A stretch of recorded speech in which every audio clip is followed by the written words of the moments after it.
Hello,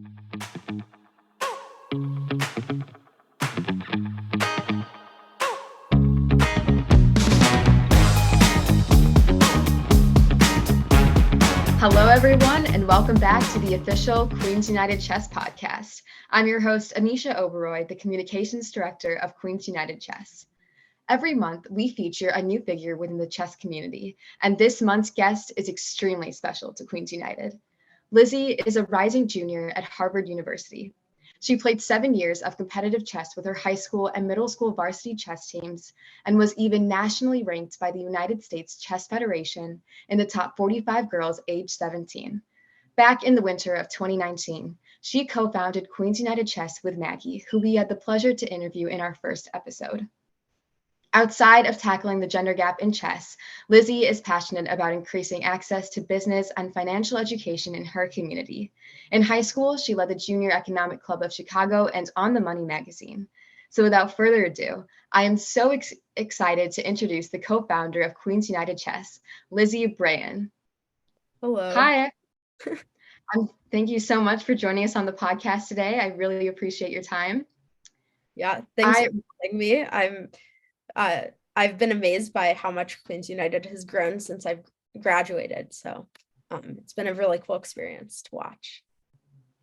I really want to get to know your story before Queens United. So take us back to what your first introduction to chess was. Yeah, so my first introduction to chess was actually in preschool. My brother was going to a summer chess camp at one of the schools in Chicago, and it was only for kids like 5 and above. But since my brother was in it and there was another friend I had from preschool who happened to be older, I decided that it sounded really cool and I wanted to participate. And so even though it technically was not like for 4-year-olds, my mom found a way for me to participate in the camp. And so that was kind of my first introduction to chess. And I just thought it was a really cool game and a really great community as well. So growing up, did you find yourself playing chess with your brother a lot? Were you guys practicing together, maybe a little competitive there? Yeah, so actually when I first started, I did not play competitively at all. Although later on the teacher at the camp I was at in preschool ended up coaching me a bit in middle school. But we mostly had like friendly games between me, my brother, my dad, some cousins, and I didn't start really playing competitively until about 6th grade. And I think that's such a great thing about chess, though, is that you don't need to be playing competitively for it to be like a unifying and a really nice experience to have. So who would you say is your biggest inspiration in chess? Yeah, I mean, I think there are a lot of really amazing like women chess players. I think the person who was probably most instrumental, though, like in my personal journey was probably my mom, because she was the one who, put me in the chess camps, took me to tournaments every week once I started in middle school. And not only that, but where I went to elementary school didn't have a chess team when I started. And so she worked a lot with Chicago Public Schools and my school to make sure that we could actually have a chess team. We were eligible to compete in tournaments. And we had a core group of like 3 or 4 kids who would come to every tournament. And so she's the one who like really made it possible for me to participate and have like my initial introduction to competing in tournaments through like the Chicago Chess Foundation and CPS. That started my whole chess journey. So. Yeah, I think that's so great to hear, especially like you need that access to chess, like you said, which is so important. But you did become a competitive chess player, like you said, once you got to middle school. So what is your favorite chess opening that you want to share with our viewers? I guess like the chess opening that has a special place in my heart is Cairo Khan. That was like the first actual opening that I learned. And so for many years I would play that. It was a very solid opening to use, and it was kind of my go-to for a very long time. Yeah, it's definitely a favorite for sure. But do you feel as if you were brought up in an environment that supported your love for chess? Yeah, so I think when I was younger, It was a game that like we all played as a family. And it was a really just a great way to kind of bond with each other, have family time, that sort of thing. As I got older, my parents definitely had a lot of dedication in terms of one, like my mom just taking me to tournaments every week and setting up the team, but also like my dad driving me to all of the tournaments, and not having a driver's license for all of high school. He was, taking me to the suburbs for high school tournaments every weekend at like 7 a.m. And picking me up at 6 p.m. So I think my parents had a lot of dedication in terms of helping me to get to tournaments, enrolling me in tournaments, and really making sure I was able to compete when I wanted to. I think having a support system is so important, especially to stay in the game, to stay motivated. So it's really great to hear that you had that growing up. In what ways did your own tournament experience influence the founding of Queens United? Yeah, so I'd say it actually was more so my like high school chess team experience that shaped the founding or influenced me to found this. Because for many years until Maggie joined the Walter Payton College Prep high school chess team, it was essentially just me who stayed on the team for all of the years that I was in high school. And so, there would always be girls who would like come in, they'd maybe stay for a year. They'd go to like one or two tournaments, but a lot of them found that it wasn't a very welcoming environment. And there weren't many people to be friends with who are girls. And so a lot of the things that girls would want to talk about, which were typically like not video games and everything else that usually goes on at a tournament, didn't really exist. I think, going to tournaments, there aren't very many girls and a lot of people that may want to have like similar types of conversations and similar things you can relate to. And so really seeing this People gap, were lacking like the connectivity. yeah, this gap in the chess community is what encouraged me to do this. So some of my favorite memories were, my cousin started playing chess around the same time as me. She was also a girl a year younger than me. We'd go to tournaments together. I'd see Maggie at tournaments. I'd see some of the other girls in the Chicago chess community. And so when we'd all hang out, it was a lot of fun. But that was missing from a lot of the high school tournaments and specifically a lot of the CPS tournaments that I went to and that sort of thing. And so I really wanted to create that community that I experienced when I went to these, weekend long tournaments where there were girls that I knew who were there. For a lot of the girls who had experienced not having this community when they went to other CPS tournaments.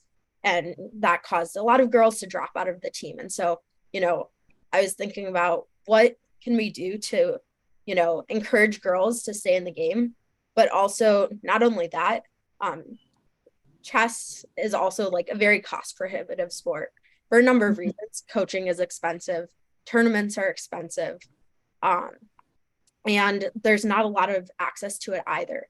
And especially when it comes to who's enrolling in chess courses, it's usually majority boys. And so, kind of addressing those three issues, we wanted to create an opportunity where girls, especially when they got to high school, could remain involved in the chess community and feel empowered to do so. And so that was kind of the logic behind having these female role models who are, excited about chess, want to help other people, and making chess more accessible for everyone around them.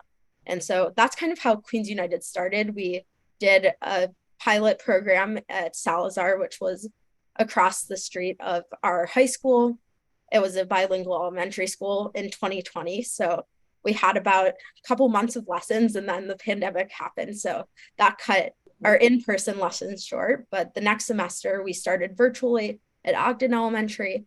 And we later went to the Chicago Public Schools and pitched the whole program and expanding it across the city. And so in doing that, that was a really great experience. And now we finally have a community of a lot of girls who are in chess, who are going to tournaments regularly, and who know how to connect with each other. And I think that Queens United is definitely accomplishing that goal of community. I've, experienced it being a part of this wonderful organization. I myself have been a part of this community and have seen how much happier I am going to tournaments as well. But I want to talk a little bit more about that transition into virtual programming. And did you face any setbacks, or what was that process like?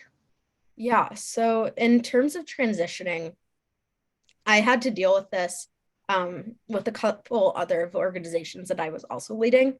But I found with, Chicago Public Schools canceled school pretty much for the entire year during the pandemic. And then we had kind of an abridged schedule going back to school. And so we had a lot of extra time, a lot of flexibility, and all the schools had to learn how to adapt to the virtual environment. And so I think that helped a lot, just because schools were already, using Google Meets and using these resources. I think the learning curve was, how do we make these presentations, these lessons engaging for the students? How do we make them turn on the cameras? I know in a lot of my high school classes, not one person turned on the camera. It would be a teacher speaking to 30 icons of initials. But in a lot of the lessons that we went to, we had a lot of girls turn on the cameras, and girls and boys. And it was a really great experience kind of seeing how we could incorporate different types of activities and different forms of engagement for people to really enjoy the lessons and get a lot out of it. Yeah. And how did you and Maggie meet? I know that you did mention that she was on the Walter Payton team as well, but how did you guys really connect and hit it off? Yeah, so I kind of knew of Maggie like my whole life. Her first 3 years of life, she lived in the same building as me. So Okay. I knew of her family. I knew they were very good at chess. Um, I didn't know much more than that. We were like kind of family friends, but we didn't see each other too much after we moved, or after she had moved. Um, and then when I started going to chess tournaments, I'd see her a bit more. And then she came to the same high school as me.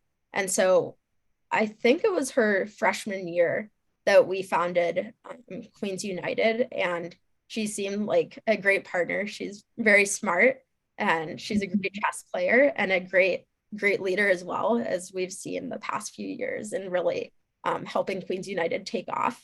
Um, and so that's kind of how we met. I'd kind of known who she was for most of my Mhm. life, but we didn't actually like meet and get to know each other until high school. So you did co-found, like you just mentioned, you felt co-founded Queens United in high school, but now you're in college, right? So what are you studying currently at Harvard? Yeah, so I'm studying applied math and economics currently. Um, I've always been pretty interested in math and kind of knowing how to use data, how to understand it, how to convey it to others, but also applying it to real world problems. And there's no better subject to do that with than economics, which is, understanding the choices people make, how the world works, um, and that sort of thing. Yeah. And what projects or clubs are you currently passionate about or involved in?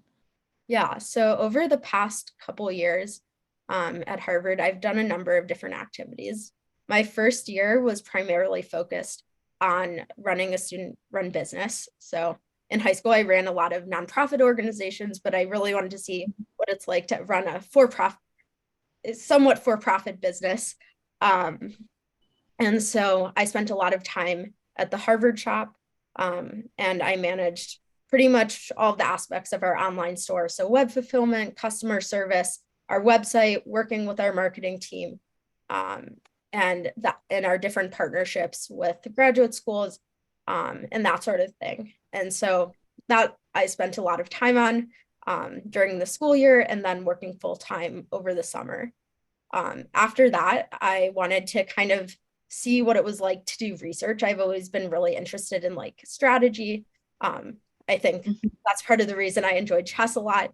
It's very logical and strategic thinking. And so I wanted to apply this to more of a business finance setting and see how that works in the real world. And so I did strategy research at the business school.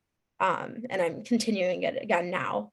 So I've done that. I've also been involved, I think I found that the community from Queens United was really strong, and I really enjoyed being around a lot of other girls. And when I was younger, it's funny, I hated anything that was like only geared towards girls. Mhm. And my mom would sign me up for all these things, and I thought it was stupid. But I've seen that like these kinds of communities form really strong bonds. And so I've had some of my favorite memories, being in Women in Business. Helped lead a New York trip to different Wall Street firms. We went to Milan this past winter Oh, to tour different fashion companies and banks and that sort of thing. And then I've also been involved in Smart Women Securities, which is a finance club, the undergraduate finance club at Harvard. And so helping lead our member engagement and socials. And so I think my time has kind of been split between, doing research on one hand and exploring more academic interests. And then on the other hand, kind of just building different communities, whether it's for finance or business. And I'm also helping lead the Chicago area Students of Harvard club. And so making ways for people to connect with upperclassmen and or incoming freshmen and that sort of thing. so your impact really truly does go beyond Queens United. I think, in finance, like you've mentioned, you've created such a community in everything that you're passionate about. And I think that that's so great to see, especially with your work and with women in business. You've really created an environment for women in different fields of interest for them to be able to have that community. And I think that's so important. So thank you for that. But being a dedicated student at a prestigious college and, with all these activities that you involve yourself in, how have you found the balance between schoolwork and Queens United? Yeah, I mean, that's a difficult balance. I think the first part was in high school, I was very involved, being the co-executive director with Maggie. Once I graduated, I wanted to step down so that we could kind of maintain that community, really amongst fostering high school leadership, and that sort of thing in terms of running the organization. But I've really played a role as an advisor. And so I check in with Maggie a lot, just to see where we're going with it, how we can expand, working through the different nonprofit processes that we did this year, and just figuring out the future of Queens United. And what led to your interest in business and finance? Yeah, so I would say I've always been like super interested in anything business or finance related. I think part of that stemmed from just my conversations with my family, and my dad. We'd always talk about the market and real estate, and personal finance and how to invest. And so I was always fascinated by anything related to that. I think as I got to high school, though, I realized there weren't that many opportunities to do that as early on. And so I wanted to create more opportunities to do that, reach out to new people, learn from, professionals who are in the workforce, who have gone through college, and have somewhat of an idea of what they're doing. And so, yeah, I think it's just like the fascination with the topic, and then also learning from people who are more experienced. So, as you grew up, that passion must have increased as you got introduced to even more things that pertain to your initial interests that, sparked from childhood with your dad, having those conversations. So, as you grew up, in high school, you did lead the Junior Economic Club of Chicago. Describe that experience, and in what ways did that influence your major in college? Yeah, so I think like the Junior Economic Club um, was probably one of the most invaluable experiences I had in terms of leadership, in terms of figuring out how to communicate with other people, how to start new projects, how to have partnerships, and how to really form relationships. And so I think there are a lot of things I can speak to, and really helped as well when I was when Maggie and I were working on expanding the work of Queens United to Chicago Public Schools. But I'd say everything from being able to pitch to different executives and philanthropists to get funding, to conducting cold calls and not being afraid to reach out to people, to making sure you create a sustainable organization, having regular programming, and figuring out how to really engage people as well. And so I think those were a lot of the experiences I got from running it. But also during my year, or like at the beginning of the pandemic, we had this great opportunity to expand it as well. And so a lot of our time was spent mentoring new chapters and finding people to lead them. And so that has been really cool because I met people from New York, from San Francisco, from Toronto, and all over the world. And we really bonded over this one thing that we were all working towards. And now I go to school with multiple people who are involved in JEC, who are leading it, who had been impacted by it in some way. And so I think that was a really cool experience. So I do want to transition a little bit more into the organization itself now, Queens United. So it has had a major impact on the Chicago community. Ambassadors have impacted more than 300 students through chess instruction and over 550 youth in the Chicago area at local chess tournaments and events. Did you envision the organization growing to help so many students? So I think when I first started, I just wanted to do something to kind of have a different way to pursue chess, in teaching, finding an elementary school, establishing a relationship with them, going in, once every other week to teach lessons. And that took a really long time to set up. We were working on that months, and then we started it, and then COVID happened. So I think at that time, I had not envisioned anything like that. But after we taught at Salazar and then we taught at Ogden, and I think just seeing what you could do in the virtual environment and going to Chicago public schools, I think that was where I was really like, there's a lot of opportunity here, and we can really make a huge impact.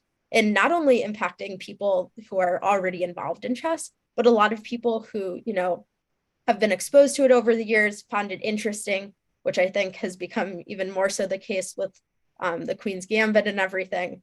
But also just like making little kids excited about it as well and creating great role models for them. And so I think to answer your question, definitely not what I had envisioned at the beginning. But I'm really amazed by like how far it's come now. And I'm excited to see where it goes in the future, hopefully expanding to different school districts across the country, but we'll see. And when first building Queens United, were there any setbacks or obstacles you had to face or overcome to get to where it is today?